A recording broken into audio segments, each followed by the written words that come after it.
All righty. There you are. You made it. Oh my goodness. Let me make sure I can see the comments here. Okay. All right. Howdy, everybody. Welcome. Glad to have you. Hey, hey. Thanks for having We're us. super glad to be here. Yep. If in the chat, if you could just let me know if you're able to hear us, or if you're just looking at moving lips, you won't understand that. But if you can hear us, pop that in. We'll just kind of chat for a few minutes, let people roll in, get to know who on earth we all are. Oh my goodness. Okay, I'm gonna get this up. All right, Nick, you're first because you're the oldest brother. We got two brothers here. Let me make you big. Tell me who different.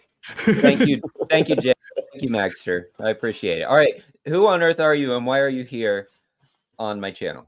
Oh gosh, well, number one, we are huge fans of you, Mike, and so I'm not sure how we ended up here, but the fact that we're here is super exciting.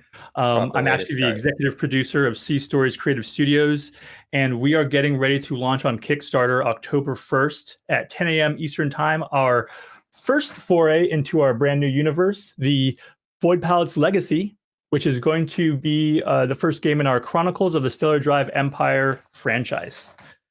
That was a fancy move with the camera too. That was pretty cool. I want to know. I'm so hesitant to do live streams often because I don't have that skill yet to be able to switch and show the cool thing. I do this. I have that. So. Oh, perfect. Yeah.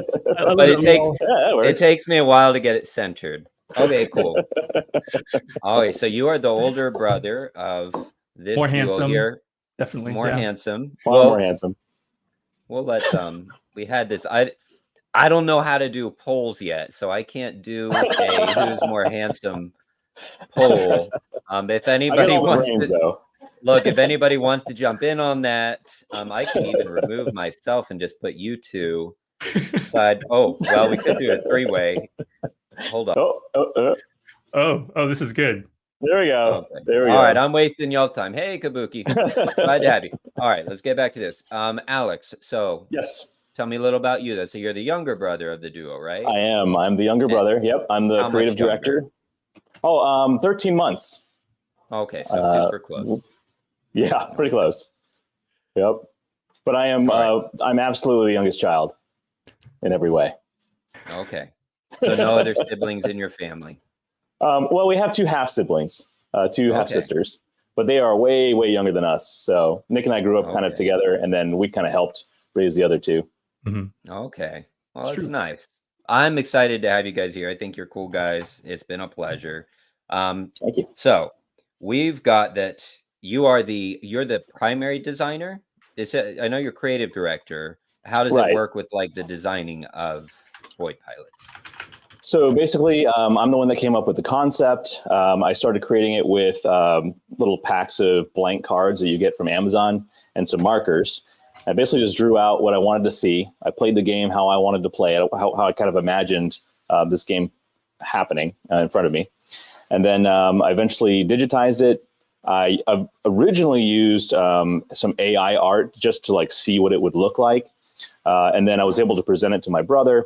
And he does all the producing stuff. He does all the advertisements, all of the Kickstarter stuff, setting everything up, all the sales, everything. So that's been his foray into it. And then he also lined up like the artist. Then the artist would come to me and say, how does this look? How would you like this? What's the theme, style, all that stuff. Okay, we're gonna get into some of our favorite games, some of your favorite solo type games. As well, but before that, I did want to try an icebreaker because I'll be doing another live like this next month, and it's a good way to kind of get to know each other and chat. You are welcome until I figure out how to do a poll, which I kind of know how to do it, but not through this program. You can participate in the comments there. It'll be real quick, but I was thinking because you have a sci-fi game, and obviously on my channel I like sci-fi themes a lot, even if it goes into like fantasy sci-fi, right? Yeah. So there's this. There's this. Oh, hold on, Kabuki kid. What? You're about to be attacked by a tribble. All right, love the tribble. It's right about here, Alex. Right about here. it's right here. Oh, it's down here. Oh, I see it. Okay.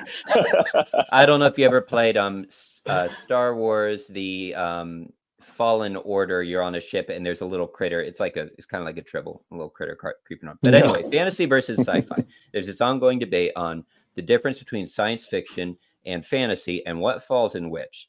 And one of the arguments is science fiction is basically if the elements of the story are, if there is a strong attempt to explain the cause of everything, like this is this way because of this. Whereas fantasy is generally more into not fully explained. All right. It's kind of left for you to figure out. So that means that science fiction can be in the past, medieval times. It could be in the present. It could be in the future. Fantasy could be in the future. It could be in space. It could be on Earth. It could be in the past. So there's this ongoing debate. So I just wanted to list a couple famous story types, and then we'll figure out what Voidpilot is. And if you have a thought on these in the chat, please put it. So the first one, we're going to start easy and get a little more complex. Only 4. Okay. So first of all, I forgot to make myself big. I'm talking. Look at me. Alex, you're first because you're the youngest. Okay. Lord of the Rings, based on those definitions, Lord of the Rings, Yeah. does it lean more science fiction or more fantasy? I'm going to go all the way fantasy for Lord of the Rings. You got elves, you got dwarves, you've got magic, Sauron, all of his abilities and powers. You got the orcs. To me, things that are Tolkienish fall under the fantasy category. So that's what I'm going to go with. All right, older brother. So first of all, I should 100% agree with him, right? Because I don't know how to get the comment off the screen. What have I done? Oh, here we go. Oh, perfect. Sorry, Kabuki kid. Yeah. So I've always thought that Lord of the Rings was fantasy. However, with this new definition you provided, so you're saying that they're now saying that sci-fi has to have some kind of explanation. If you've never read the Silmarillion, are you even a Lord of the Rings fan? Like, they explain everything, right? And so orcs came from the basically elves being captured and tortured. And so they go on to explain like almost every little piece. The only thing that's not perfectly explained in the new series, I think. Magic. Yeah. Well, don't take me too far away now. Yeah, but I guess what I'm trying to say is I still think it's fantasy. Okay. But I do find this definition very interesting because I think they're trying to like cover up on that. Ooh, Silmarillion dry. Okay. You're 100% right.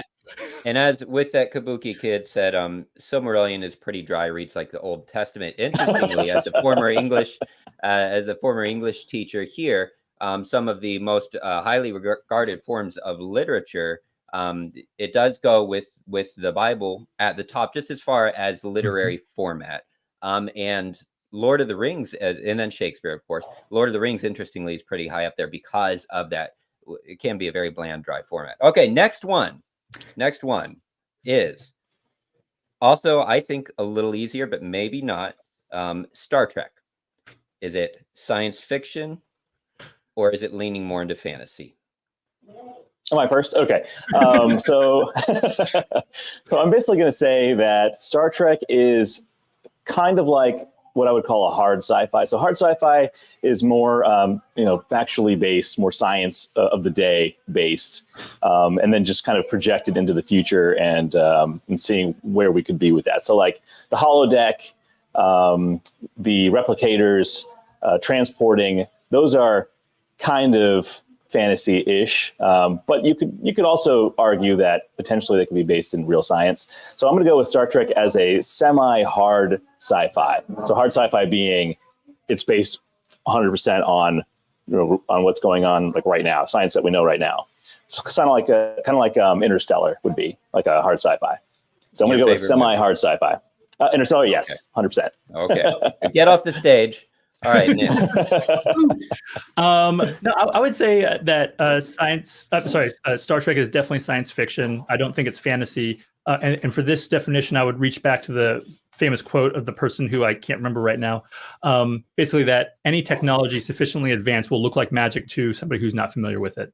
And so the cool thing about Star Trek that I love the most is that it's predictable, right? Like, or it's creating a prediction for us to follow. So here I am using a digital notepad, which is just like the PADD pads that they had in Star Trek, which was developed because they saw that on Star Trek. The engineers saw this as kids and started working on it and made it real. Nerd alert! I love it. That's great. That's great. I'm sorry, I interrupted you. No, you're right. You're right. 100%. I am a huge nerd. That is accurate. Yeah, we are. We are. Okay, only 2 left. So, Star Wars, and we're going to go with older brother. Nick. Surprise. So for Star Wars, I'm going to go with, okay. Based on your definition, I'm going to have to go with fantasy. But then again, they just developed was it a team from MIT just to figure out how to make a lightsaber. So I guess maybe it is more predicted sci-fi, more like Star Trek than I realized. Who knows? Okay. Alex? I'm going to go with Star Wars is kind of like a soft sci-fi. So the style, you got spaceships. It's sort of in the future. I mean, it's actually it was a long time ago, in a galaxy far, far away. But you've got witches, like witches of Dathomir. You've got Force. The Force is kind of like magic, sort of. They do a lot of explaining how the Force works. It's definitely more of a soft sci-fi, kind of going into the fantasy realm for sure. So I'd say it's probably the most blended of the 3 we've talked about so far. Okay. I would go all the way fantasy until they brought in the midichlorians, and that changes everything. I agree. Kabuki Kid is stupid. It's stupid. Leave it alone. All right, final one. I think this is the most complicated. I'm not into the series, but Dune. Oh, okay. So yeah, I didn't ask you first, Nick, but there you are. There you go. Look at me. You're like a good older brother. You're going to hear my opinions whether we want it or not, right? Like that's just.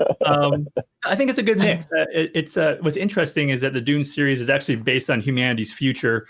Admittedly, Frank Herbert, when he wrote that, it seemed like he was definitely smoking some good stuff. But I mean, after all, you breathe enough spice, and all of a sudden you can see the universe and navigate it. A lot of spice. Yeah, that's right. If you can slog through towards the later books, there's like a whole like extra layer of like interstellar war and other stuff that's not really brought up into the primary books or the earlier books anyway. And so it's definitely a good mix. I think, yeah, I'm gonna go with a solid mix, but more actually in the fantasy side than sci-fi.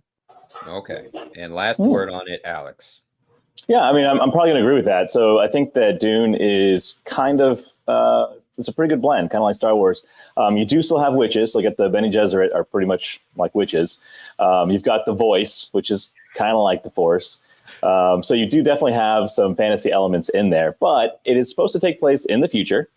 You could say, well, humans are evolving in a different way, potentially in this universe.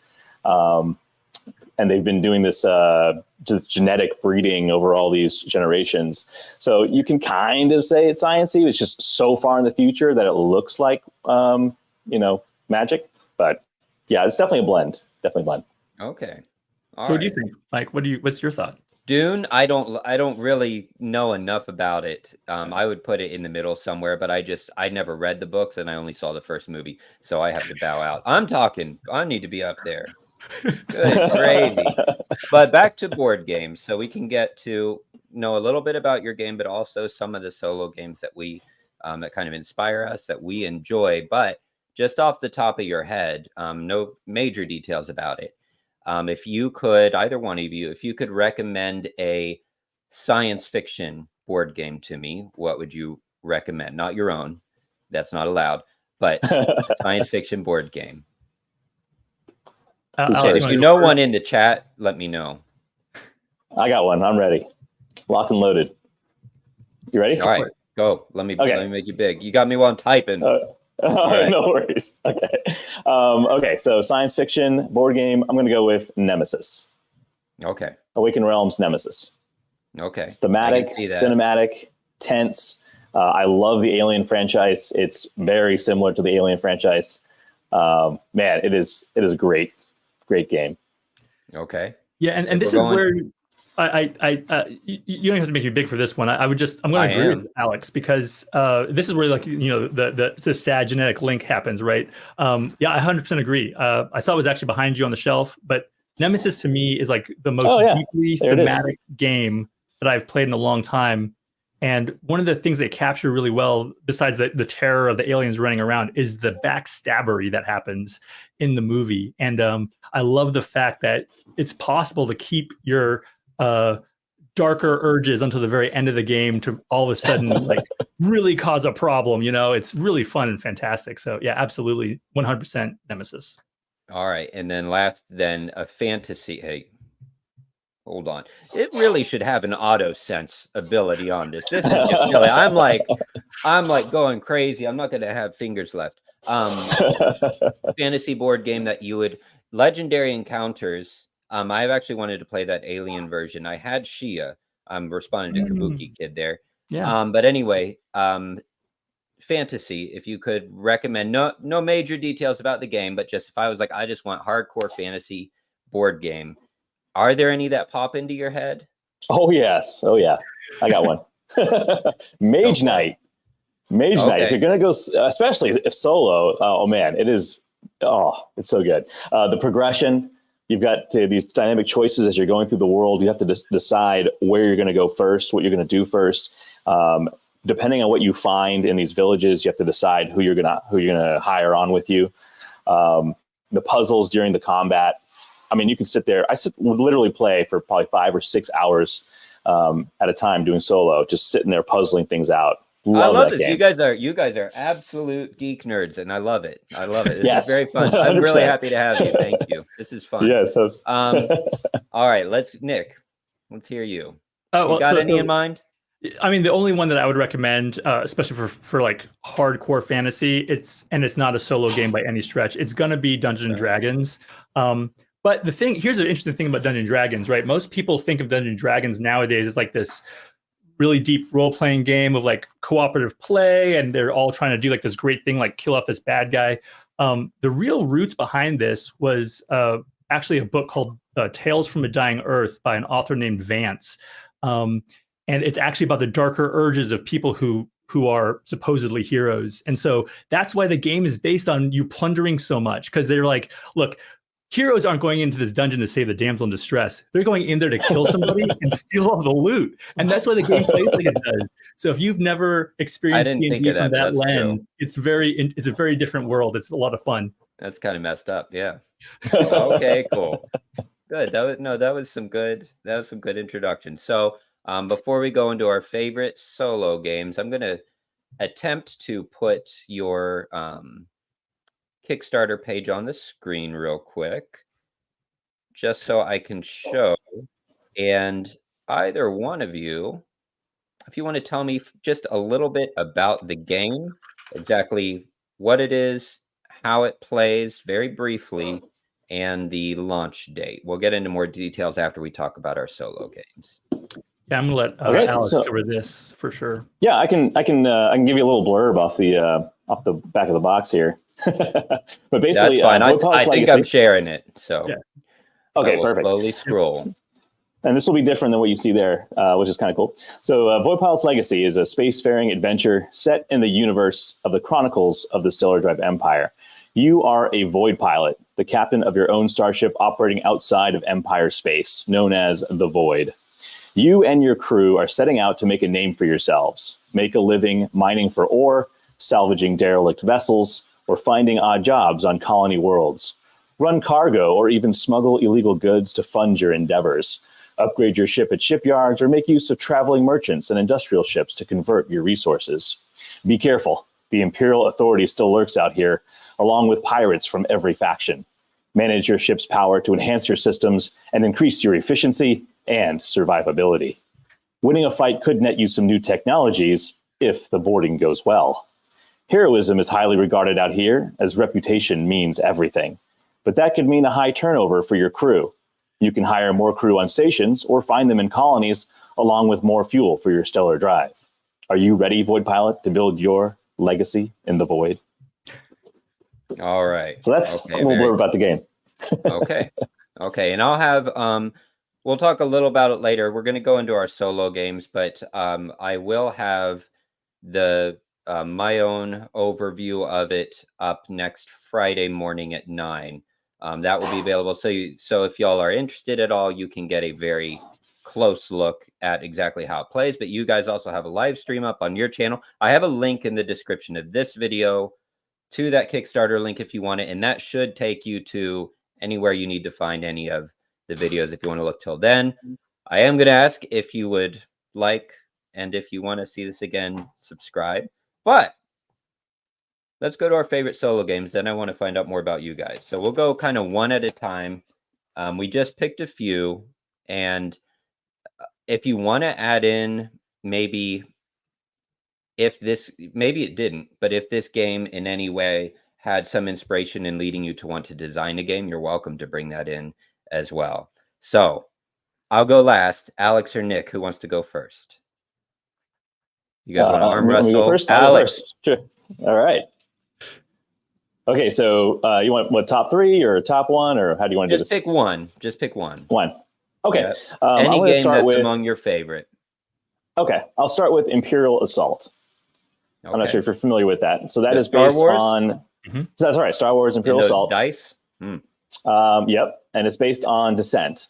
So the Descent is the fantasy version, and then Planet Zoo Fight Games got the license for Star Wars. So it's awesome. It's awesome to play with friends. It's great as a co-op game with another person. You remember it's asymmetrical. So you've got one person playing the heroes and you have another person playing the Empire. It's kind of like a D&D thing where like the Empire is sort of like the game master. And then for the solo mode, it's actually app-based. So you have, you have a tablet or whatever in front of you, and it kind of tells you where the enemies are moving. They even have a mode where you can build up your characters that give you a certain number of points. So you kind of build up your crew or your squad, and you throw them in, and then you fight out on this map. And you can, it's basically the replayability is almost infinite because you can just try out different builds, try out different character combinations. It's awesome. So Imperial Assault. That is actually one that I traded on, and I wish, I don't need it, but I do wish I still had it in my library. Even though the dice are very frustrating, but I loved it. But I didn't know that was Descent. Yes, that's right. Yep, based on Descent. Awesome. All right, Nick, do you have one in mind? Sure. And actually, before I even tell you about mine, I would also like to point out, like, the part of the solo version of Imperial Assault is the app-based approach. And when we designed our game, we designed it from the ground up to be a solo experience without requiring anything external like an app. And that was because part of it, when Alex designed it, was he was actually trying to design something ultra portable he could bring with him on his overnights. And so just having it all encased in a single box was a big deal for us. We also didn't want to have to bring out a cell phone or a tablet or whatever. The idea is like this is a pure,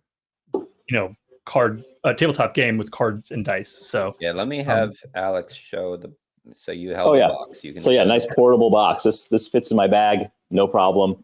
I'm always in a hotel, so I can set it up on the hotel desk. They always have a desk and a chair. So that was really the requirements for the portability.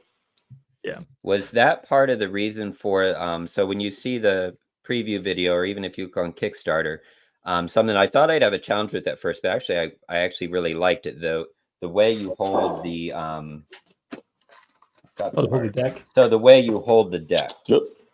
Because you do need like a tray size space for the deck. There, you've got the deck there. So yeah. So the way you hold the deck, like you'd hold it like this, and then you get a resource. And if this is my resource, I turn it and I hold it like that. It would look like that kind of thing. Was part of that. I actually ended up really liking it because I felt like I had a commander pad. So I was like, I get it. Yeah. Was that part of? Did that have to do with the space saving thing? Yes, it did. Okay. And also, it's just more interesting. You could just draw from a deck, and you could have a few plastic parts that you pull for resources. But this just it seemed like a much more fun, interesting way to go about different events, like as you travel through the star system that you're in. And also, there is some inspiration here from Palm Island. So I'm not sure if you're familiar with Palm Island, but that's a pure game that you hold in your hand, and you play the entire thing, and you can play it pretty much in one hand. And that was a really cool puzzle. So that to me was like, oh yeah, this could be really really useful for portability, number one, but also to make a portable puzzle in your hand. So there you go. Yeah, James Morgan beat you to it. That's cool. I've seen Palm Island. I didn't buy it, but okay. Did I completely interrupt you, Nick? No, that was actually a great segue. And I'm glad I was able to serve that one up to y'all. As a producer, that's part of my job, serving up to the creatives. But yeah, so actually, I recommend one of my favorites is actually Frostpunk, which is horribly complicated. It's a very heavy game. I want to pick it up every time I see it, and I just know I don't have the time. Yeah. Anyway. You don't have the time, but you should definitely get it anyway. It's a super deep game. I will always go back to theme, which is how it's going to tie back to Voidpilot's legacy in a second. But theme is super important to me. And I've never played, I shouldn't say never, but I haven't played as many games where the theme of like the sadness, depression of trying to lead a group of people in a dying Earth situation, like that game captures it and makes you suffer the entire time. And at the end of it, you're like, that was great. Yeah, it is. It's sad. I've played it on Steam, which is what made me want to try the board game. But yeah, it's so depressing. Oh my goodness, I love it. I'm just like, that was that was miserable. Voidpilot is we really wanted to capture the theme of being the captain of your own starship, and I think you capture it really well. That as you go further and further into the frontier, and enemies get harder and harder, and the missions get tougher and tougher, but you're starting to kind of build your legacy. Like everything gets more challenging, and that was a big thing for us. We didn't want to just have a game that ramped up in difficulty; it had to ramp in difficulty and challenge, and that's basically kind of how we got there and tied the theme in with it. Okay, cool. Which is going to lead into a future discussion video I have planned out about a month ahead about another game that I don't love because it does continue in length, but it doesn't really change. It's just bigger numbers. And I like when something changes a little. You're going deeper into space. It's getting more exciting. Right. And you're progressing your character. Yeah, or you're shipping your character, or your way of thinking, right? It's all those things combined. Yeah, awesome. All right, since you guys went big, I had 3 picked out as well. I'll go super small. So I'm going to go with. And by the way, why I'm not in the studio is because I'm nervous about being on Wi-Fi and I don't have a long Ethernet cable, so I'm tethered to my Ethernet cable by about 3 feet. So you get to see my not gray wall. That was a beautiful setup. Yeah, I like it. I like it a lot. Yep. Yeah, that's I agree. Kabuki could put that. But okay. Yeah, Warp's Edge. Love that one too. Yep. Warp's Edge, I need to actually try because people keep mentioning it, and I just need to get it. It's fun. Yeah. But this is Cyberdoom Tower, and it's super small. I think it's like $20 or something.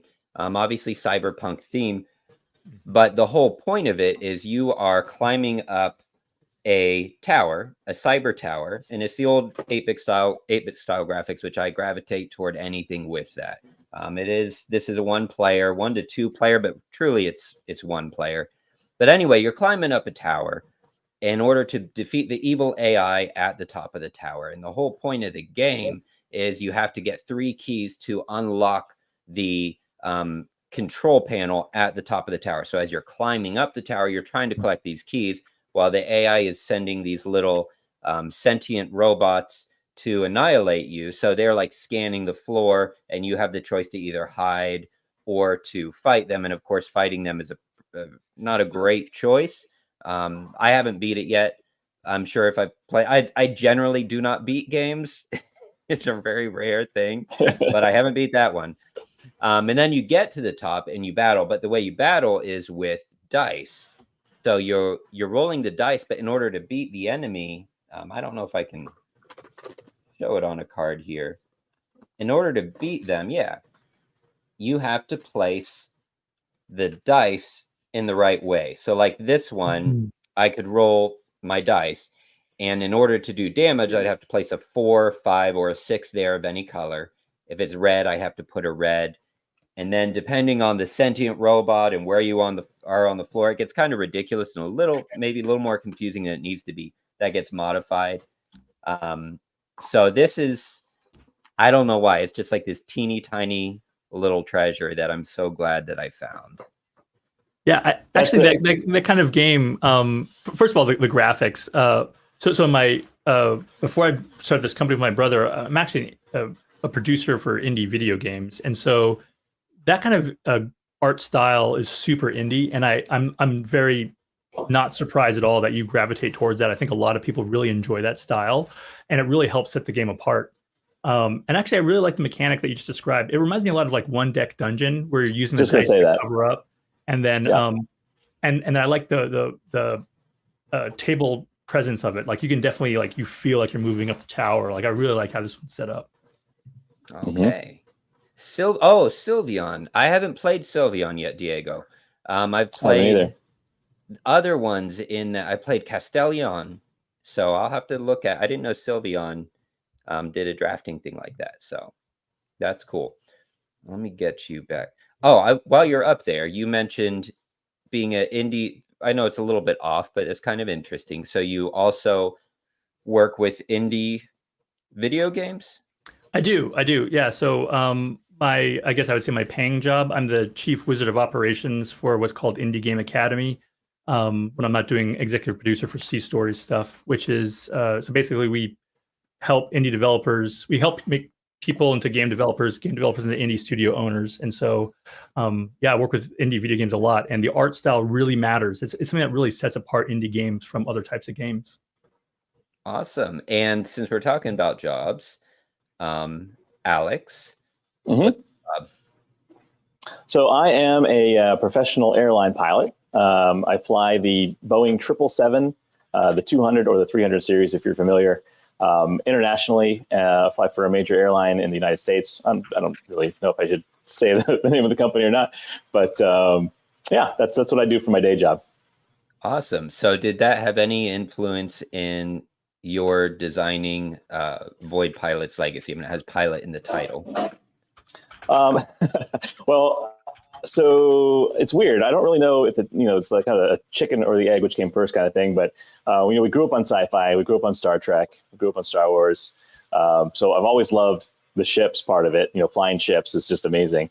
So we played those games when we were younger, and eventually, actually, I was probably 7 years old when I decided I wanted to be a pilot. I'm not sure which came first, if the sci-fi stuff came first or the pilot stuff came first. But yes, this game for sure. I mean, you are a pilot. You are flying through space, and you're making decisions, and you're mitigating things that come up. And that's pretty much what you do in the real life too.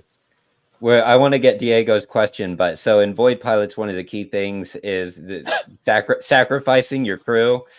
That's right. That's right. Are your crew aware of this? No.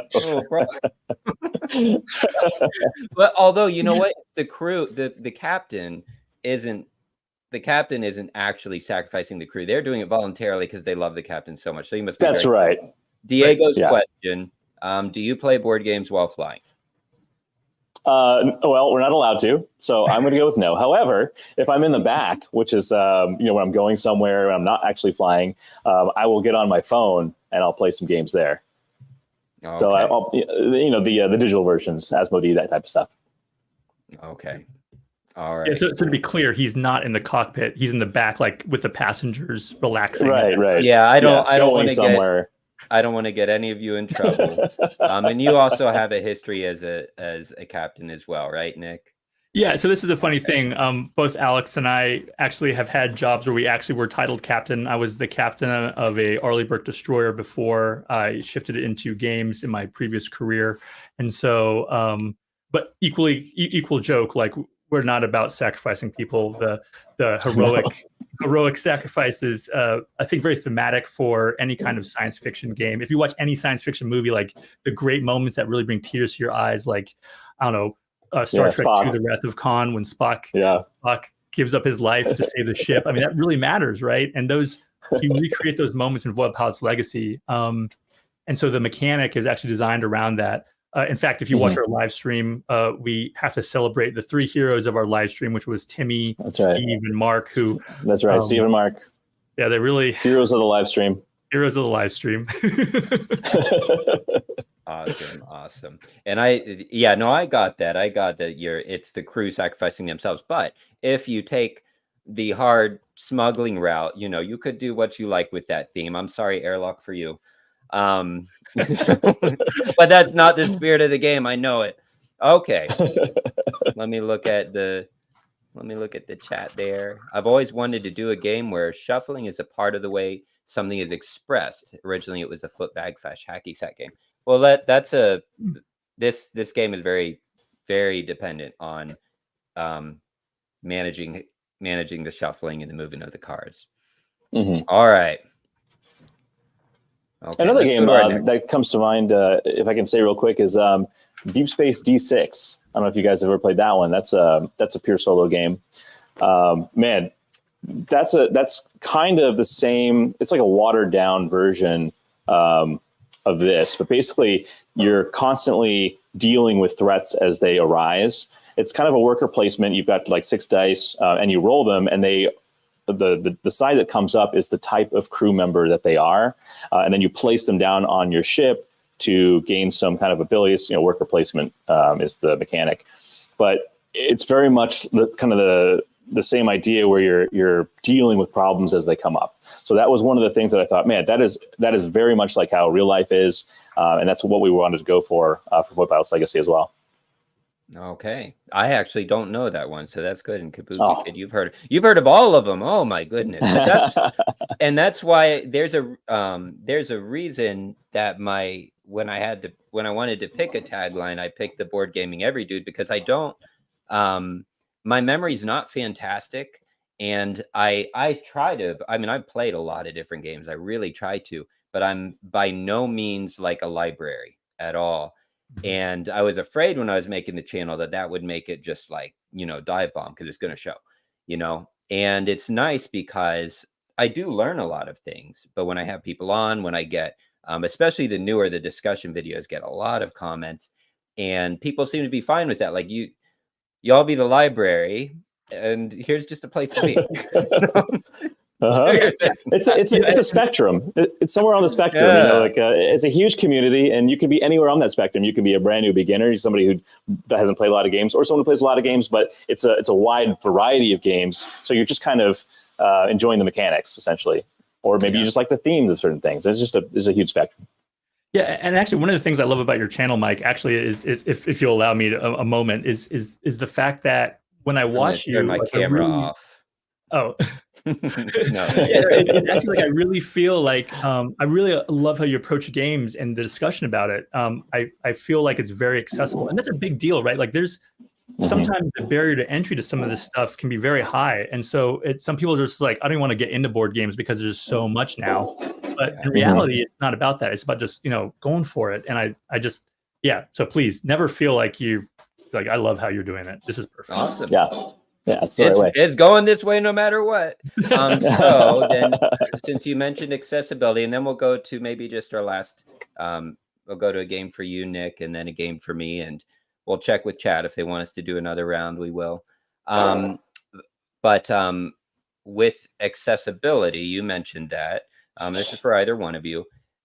When you made Voidpilots, then was because you picked a solo game. And so I guess there's several questions wrapped up in here. You picked a solo game, you picked a smaller table presence, and a quick to learn game. So when you were doing that, did you pick solo and the easy to learn in the box size? I know there's a lot of reasons. One, just the realisticness of it as a first time publisher. There's no that obviously you want to start with something reasonable, but this isn't actually super small. It's high production and all that.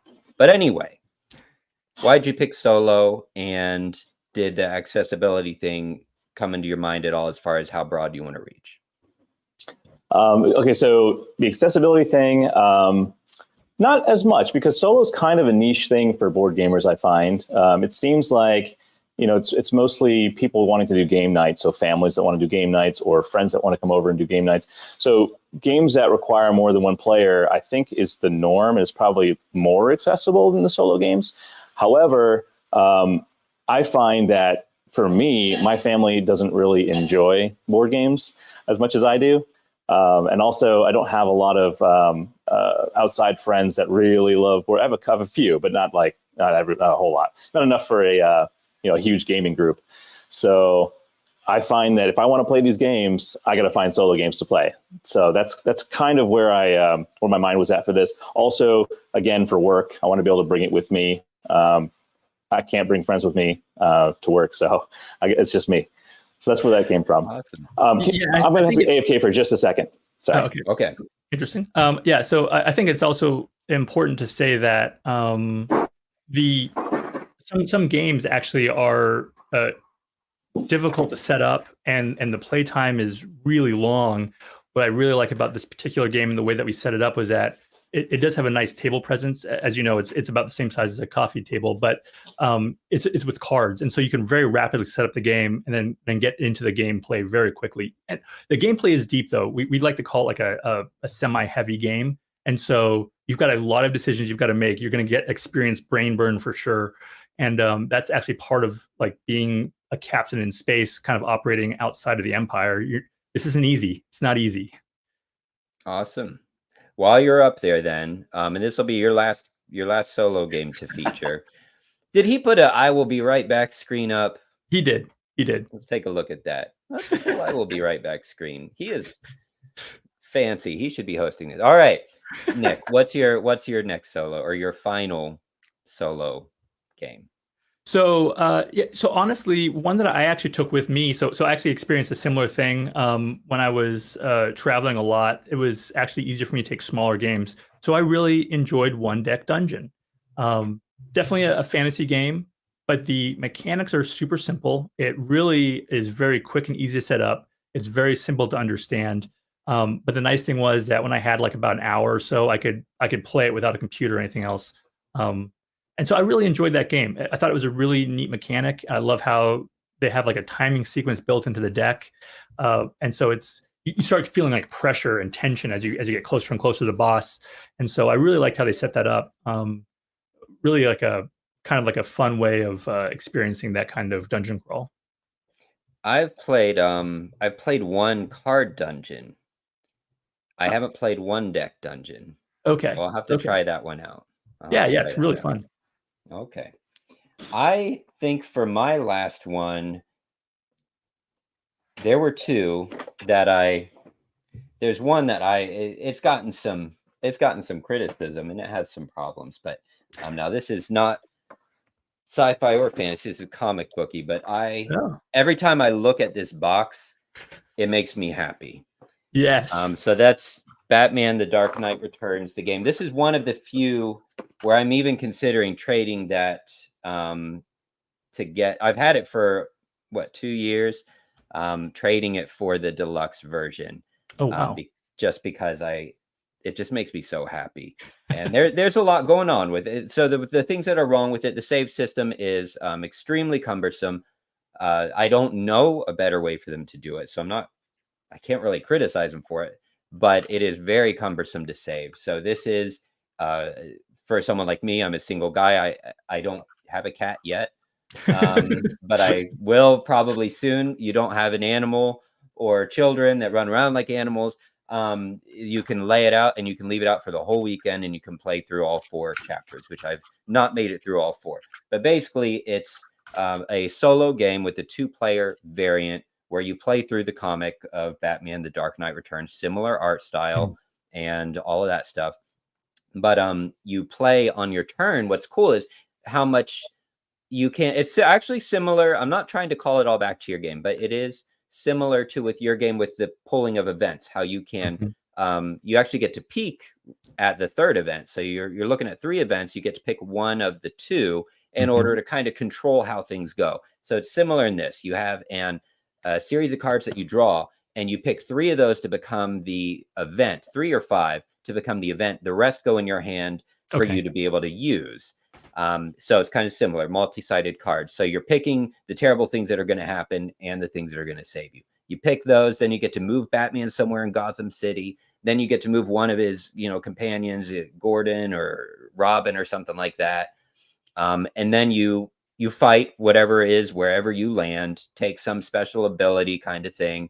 And your goal is to complete a mission. You're going around the board to gather clues because he's a detective in order to find where Two-Face is hiding. And then you go and fight Two-Face. And the way you fight is, you have certain cards in your deck that you can use to fight with.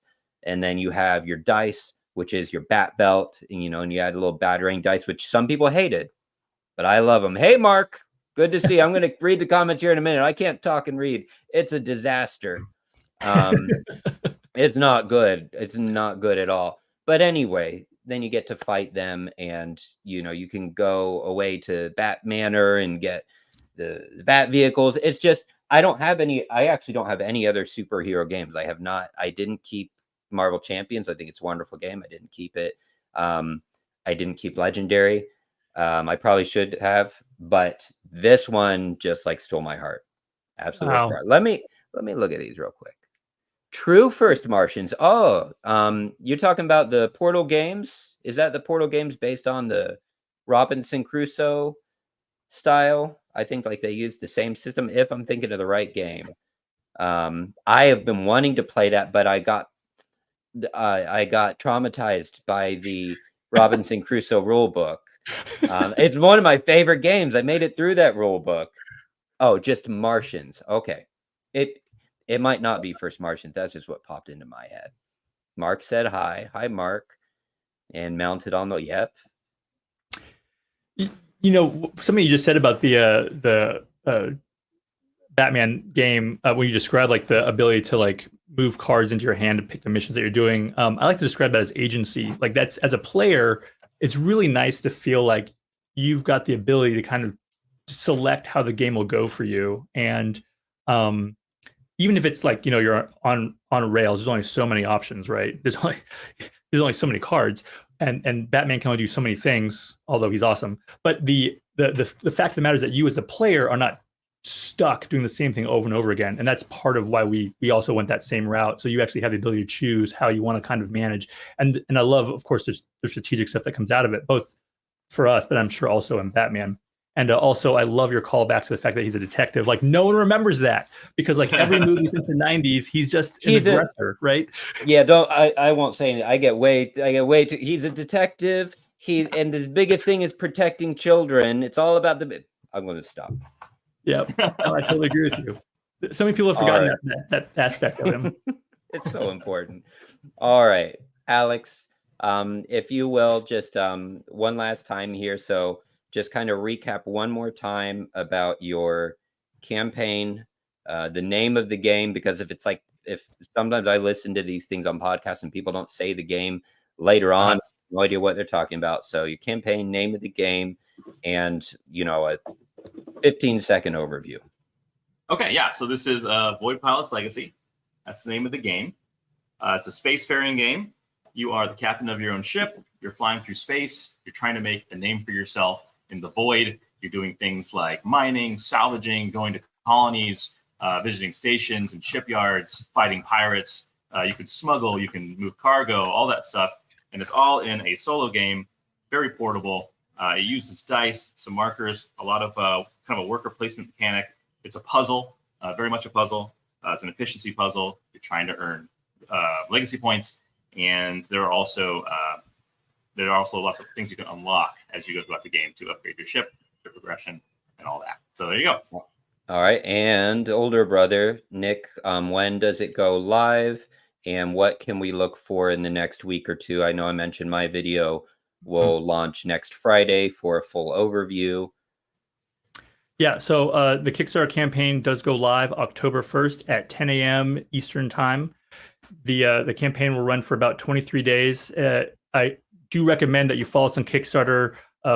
Basically, you will get notified as soon as we go live, and we will have early bird specials with even deeper discounts off of the MSRP than what we'll have on our Kickstarter anyway. We will be announcing our reward packages a little later as we get closer and closer to launch. And In the next 2 weeks, hopefully you'll see amazing videos like what you see from Mike. We will probably do our own live stream again in probably about 10 days or so, where we kind of go over the game one more time just in case anybody's interested. Please follow us on our socials. You're also free to join our Discord community. And if you're just looking for a quick way to jump in and take a look at us, go to voidpilotslegacy.com, or on Kickstarter, just do a search for Void Pilots Legacy. Awesome. Easy to find. So then the most important question, this is for chat as well. So I've held off doing, you've seen in the past, several of you have been with the channel for a while now, and I did some playthroughs live, and people have mentioned live, but I'm extremely hesitant because I want it to be decent quality. And for playthroughs, I just don't have the equipment that I've been happy with. People have been fine with it, but I'm not super happy. This, however, I have enjoyed, and I actually, you guys are my test run. So in October, it's about 3 weeks from now, I'll announce it on the channel, but I'm going to have Gary he used to be on Man vs. Meeple. He's on Ant Lab Games discussions quite a bit now, Fetagator. So he'll be on with me to talk about what games we've been playing. This is the way, because I can't make a video about every individual game I play, but I want to talk about them and hear about other people. Absolutely. Yep. But with you two, I had a really good time with you, and just put it in your, somewhere in the back of your mind. But if you ever, it can be about a game you're doing, or if you ever just want to hang out and chat about some games you're enjoying, I would love to have you guys back because this was nice. I would love to come back. back. Oh my goodness. Yeah, this would be great. Cool. Absolutely. Cool. The goal was to do this for once a month because I can handle this, and someday I might get a large enough Ethernet cable that I don't move. I almost think I should show you how kind of ridiculous. Okay, so you got my light, and you got a tray, and my bed's actually right in front of me. Thank you so much, everybody who came. Nice. Diego and Kabuki Kid and everybody's names I can't see, and Mark. Thank you, everybody. Thank you, as always. I'm going to end the stream in a minute, but I love you all. I'll see you next time. Real pleasure. Bye.